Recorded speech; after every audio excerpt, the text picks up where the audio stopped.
Hello everyone. तो आज का हमारा टॉपिक है बेटा प्रोटीन्स। ठीक है, अब प्रोटीन्स आपको पता है जब भी कोई इंसान अपने लाइफ में अगर जीता है तो उसे हर एक कदम पे प्रोटीन्स की जरूरत होती है। ठीक है, अब प्रोटीन्स ये क्या होता है, जैसे आपके बॉडी के अंदर में एनर्जी गिविंग न्यूट्रिएंट्स होता है या फिर बॉडी बिल्डिंग न्यूट्रिएंट्स होते हैं जिसको हम न्यूट्रिएंट्स बोलते हैं, जिसके अंदर में 5 न्यूट्रिएंट्स जो आपके लाइफ में बहुत इसेंशियल होते हैं, जैसे प्रोटीन्स हो गया, विटामिन्स हो गया, कार्बोहाइड्रेट्स हो गया, फैट्स हो गया और एक मिनरल्स। ऐसे पांचों जो न्यूट्रिएंट्स हैं जो आपके लाइफ के लिए यूजेबल रहते हैं, उनमें से आपको देखना कि प्रोटीन्स ही आपके लाइफ में इंपॉर्टेंट क्यों है और उसका क्या रोल है। ठीक है, अब ये जो प्रोटीन्स है इसके अंदर में अगर हम देखेंगे कि ये जो प्रोटीन्स बनता है ये बनता है बेटा अल्फा अमीनो एसिड से। किससे बनता है? Alpha amino acid. मतलब proteins is made up of alpha amino acid. अब अल्फा अमीनो एसिड्स क्या होता है कि जो हमने लोअर क्लासेस में देखा, जैसे अपने 10th में पढ़ा होगा, ट्रांसलेशन, ट्रांसक्रिप्शन और ट्रांसलोकेशन, ये जो प्रोसेस है उसके अंदर में हमने देखा कि अल्फा जो होता है ये डीएनए और आरएनए की मदद से प्रोटीन सिंथेसिस का काम करता है, जो एनर्जी गिविंग न्यूट्रिएंट्स आपके बॉडी के अंदर में होता है। उसके अंदर में अलग अलग मेथड्स होती है, पेप्टाइड बॉन्ड्स बनते हैं, आरएनए उसको हेल्प्स करता है, आरएनए के सब आरएनए जैसे मैसेंजर, राइबोसोमल ट्रांसफर आरएनए इसको हेल्प्स करते हैं। ये सब हमने लोअर क्लासेस में पढ़ा। ठीक है, इवन 12th में भी आपने बायोलॉजी में पढ़ा होगा। ठीक है, चलो देख तो प्रोटीन्स जो है, पहला पॉइंट देखो कि आपके बॉडी के अंदर में प्रोटीन्स आपने देखा कि made up of amino acids होता है। अमीनो एसिड्स क्या होता है, उसके टाइप्स क्या होते हैं, आगे के पोर्शन में देखेंगे।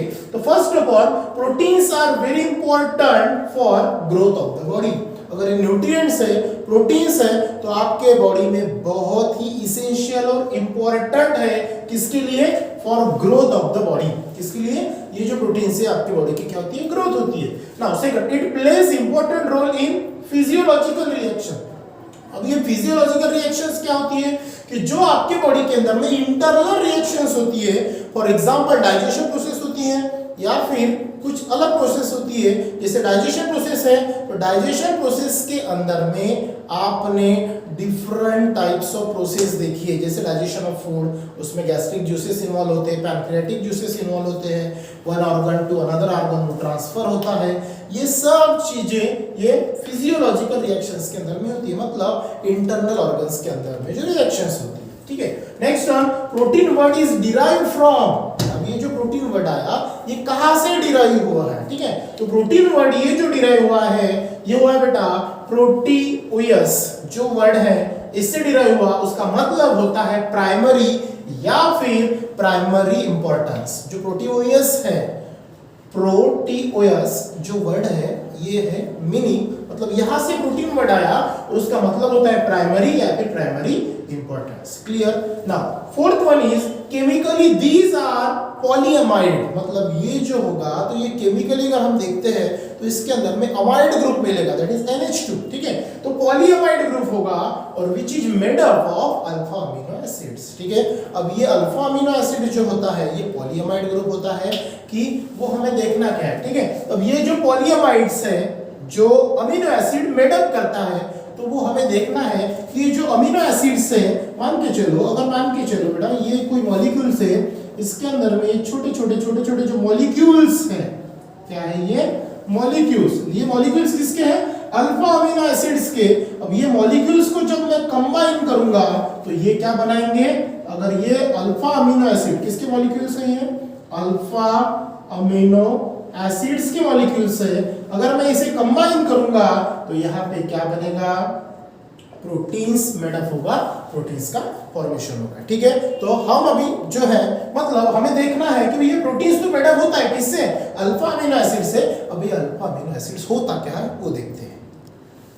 अब जो अल्फा अमीनो एसिड्स होता है मतलब ऐसा कोई कार्बन जो एट अ टाइम अपने साथ एसिडिक सब्सटेंस और बेसिक सब्सटेंस को कंबाइन करके रखे, तो उसे बोलते हैं हम अल्फा अमीनो एसिड्स। ठीक है, चलो देखते हैं अल्फा अमीनो एसिड का मतलब क्या होगा कि these are the carboxylic acid। Carboxylic acid मतलब क्या होता है? ये एसिडिक इन नेचर होता है। जो कार्बोक्सिलिक एसिड होता है ये एसिडिक इन नेचर। कौन सा नेचर होता है इसका?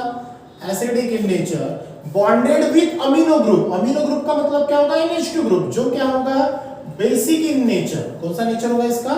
Basic in nature. It means that acidic nature और बेसिक नेचर, मतलब ऐसा आयंस फॉर्मेशन करेगा जो पॉजिटिव भी आयंस रहेगा और नेगेटिव आयंस भी साथ में रहेगा। इट मींस दैट दोनों साइड में पॉजिटिव पोलैरिटी और नेगेटिव पोलैरिटी साथ में लेके चलता है। वो कंडीशन में जो ग्रुप बनेगा उसको बोलते हैं बेटा अमीनो एसिड। ठीक है, तो अमीनो एसिड का मतलब क्या होगा? These are carboxylic acid bonded with amino acid. For example अगर देखते हैं तो ये कार्बन के साथ में देखो COOH मतलब कौन सा? ये कार्बोक्सिलिक एसिड है, साथ में NH2 का मतलब क्या होगा? अमीनो ग्रुप, मतलब दोनों ग्रुप इसके साथ में क्या है? अटैचमेंट है। और यहां पे देखो R का मतलब क्या होगा? Where R is the side chain. ये साइड चेन में क्या रहेगा? एक तो कार्बन रहेगा या फिर कुछ और रहेगा। समझ में आया? मतलब कार्बन के साथ में देखो ये तो है साइड चेन में रहेगा ही रहेगा, लेकिन कार्बोक्सिलिक एसिड साथ में अमीनो ग्रुप भी रहेगा। अगर ऐसा कंपाउंड है तो उसे हम बोलते हैं अल्फा अमीनो एसिड। ठीक है, अब ये जो अल्फा अमीनो एसिड है बेटा दो प्रकार के होते हैं, क्योंकि देखो ना एसिडिक नेचर और बेसिक नेचर दोनों को साथ में लेके चलता है। इसके दो टाइप्स आते हैं। कितने टाइप्स आते हैं? दो। These are two types of amino acid. पहला एसिडिक इन नेचर मतलब एसिडिक अमीनो एसिड, और दूसरा है बेसिक अमीनो एसिड। अब एसिडिक अमीनो एसिड का मतलब क्या होगा? If R content carboxyl group, R content जो आपके स्ट्रक्चर में ये जो R है इसके साथ में अगर और कार्बोक्सिलिक ग्रुप है, देखो कैसे, ये आपका R है, ये CH और यहाँ पे कौन है आपका NH2, बराबर है। अब एग्जांपल के तौर पे हम देखते हैं तो ये जो R है ये R के साथ में फिर से COOH अगर आता है, मतलब ऐसे कंडीशंस अगर होती है, मतलब R जो साइड चेन में है उसके साथ में अगर कार्बोक्सिलिक एसिड फिर से लिंक है तो वो कंडीशन में हम बोलेंगे एसिडिक अमीनो एसिड। ठीक है, और उसी प्रकार बेसिक अमीनो एसिड का मतलब क्या होगा? R कंटेंट अमीनो ग्रुप, मतलब ये जो R है COOH और ये NH2 जो है, अगर ये R NH2 ग्रुप को अगर कंटेंट करता है अपने साथ में, ठीक है, अपने साथ में क्या करता है? उसे कंटेंट करता है अमीनो ग्रुप को, तो वो कहलाएगा आपका कौन सा? Basic amino acid. ठीक है, अब इसके बाद फिर से एक एग्जांपल वहां पे दिया है, कौन सा? कि जो अल्फा अमीनो एसिड है, कौन सा बेटा? Alpha amino acid. तो यहाँ पे क्या दिया उन्होंने? R CH OH और यहाँ पे NH2। अब ये कौन है आपका? Yes, alpha amino acid. कौन है ये? Alpha amino acid. ठीक है, देखिए इसके चारों बॉन्ड क्या है? डिफरेंट है, मतलब इसे हम क्या बोल सकते हैं? Alpha chiral carbon. क्या बोल सकते हैं इसे? Alpha chiral carbon. क्यों इसे अल्फा बोलेंगे? क्योंकि यहाँ पे ये जो दिख रहा है आपको COOH ये राइट हैंड साइड में प्रेजेंट है। क्लियर? तो यहाँ पे अल्फा वर्ड यूज है, या फिर जो एसिड यूज हुआ है ये जो कार्बन को लिंक है अल्फा कार्बन है, अल्फा बीटा गामा डेल्टा, इसके पहले हमने देखा है। इसके कारण तो आपको आगे चल के जो प्रोडक्ट मिला वो क्या मिला? उन्होंने आपके टेक्स्ट बुक में दिया है CH2C मतलब यहाँ पे CH2COOH और यहाँ पे दिया बेटा NH2। ये जो स्ट्रक्चर उन्होंने दिया है वो है ग्लाइसिन का। किसका है? ग्लाइसिन का स्ट्रक्चर वहां पे दिया है। मतलब ये जो कार्बन देखो यहाँ पे CH2 है और यहाँ पे दोनों अलग है, दो सेम है, मतलब ये क्या है? अकायरल कार्बन है। कौन सा कार्बन है ये? Achiral carbon. ठीक है, ये कायरल कार्बन है और लेकिन वो कौन सा है आपका? अल्फा कार्बन है लेकिन अकायरल है। अल्फा कार्बन लेकिन अकायरल। ठीक है, उसी प्रकार वहां पे एक उन्होंने मतलब जो स्ट्रक्चर दिया है फिशर प्रोजेक्शन फॉर्मूला के चलते वो इस प्रकार आपके टेक्स्ट बुक में दिया है कि यहाँ पे उन्होंने क्या किया? H, यहाँ पे R, यहाँ पे COOH और यहाँ पे NH2 यूज किया। ठीक है, मतलब यहाँ पे उन्होंने नाम दिया L alpha amino acid, L alpha amino acid. ठीक है, L अल्फा अमीनो एसिड। मतलब यहाँ पे L क्यों आया? क्योंकि NH2 जो है अमीनो ग्रुप जो है ये लेफ्ट हैंड साइड में प्रेजेंट है करके अल्फा से L सीरीज आई है। अगर यही NH2 अगर राइट हैंड साइड में रहता तो यहाँ पे कैपिटल D की सीरीज आती है। ठीक है, इसका मतलब यहाँ पे जो आप दिख रहे हो कि अल्फा अमीनो एसिड जो है ये अलग अलग सब्सटेंस में आपको मिलेगा और यही उन्होंने आगे चल के ज्विटर आयन बोला है। कौन सा आयन बोला है? Zwitter ions. ज्विटर आयंस का मतलब क्या होगा? ये जो अल्फा ग्रुप है, कौन सा बेटा? अल्फा। तो ज्विटर आयंस क्या है? ZWITER। ज्विटर आयंस का कंसेप्ट उन्होंने बताया कि ये जो ज्विटर आयंस है इसका मेल्टिंग पॉइंट हाई होता है और वाटर सोल्यूबल क्रिस्टलाइन फॉर्म में होता है, ठीक है। साथ में उन्होंने क्या बोला कि ये जो कंटेन है, ज्विटर आयंस क्या करता है, कंटेन, ध्यान में रखना, कंटेन का acidic carboxylic acid, acidic carboxylic acid and basic amino group, basic amino group ये साथ में रखता है।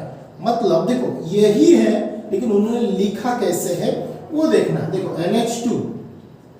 NH2 बाद में यहाँ पे CH, फिर COOH और नीचे लिख दिया उन्होंने R। अब यहाँ पे देखो ये जो है ये क्या रहेगा आपका एसिडिक इन नेचर, मतलब नेगेटिव चार्ज रहेगा, और ये रहेगा आपका बेसिक इन नेचर, मतलब ये कंबाइन है।